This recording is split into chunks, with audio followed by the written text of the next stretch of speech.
Men, we have a responsibility to be protectors, to be providers, to preside, which is synonymous with leadership, over and for people that we love, people under our care, people who are unable to do it for themselves. And unless we as men step up, we're going to see these rights dwindle slowly in some cases and drastically in others.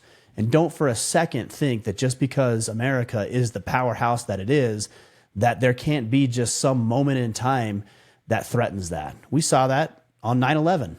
Now, granted, that wasn't a direct threat to our democracy necessarily, but it was a warning shot across the bow that said, you are not invincible. You have vulnerabilities. And we ought to take that seriously. I think we did then. I wonder how seriously we take it now.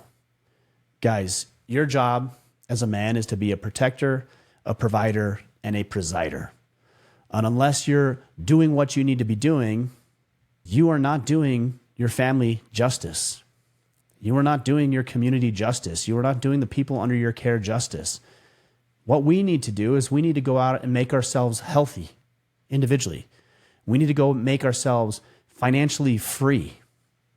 We need to make ourselves strong mentally, spiritually, emotionally, physically. We need to find out ways to serve the people under our care. We need to lead our children in righteousness, moral clarity, and thought, and take responsibility for our own shortcomings.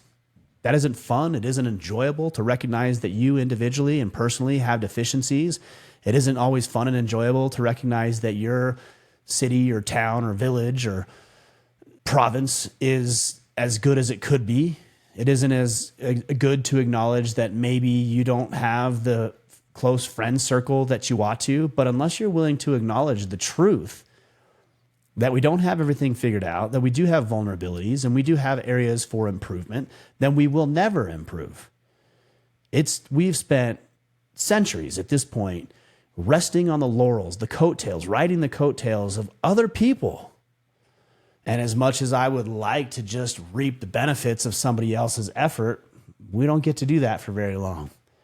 As I said earlier, there is an inextricable connection between the rights that we enjoy and the responsibilities that we have. And so I would ask yourself, if you're an honest, righteous, moral man, where are you failing to take responsibility for yourself, for your family, for your community, for your neighbors, for your country?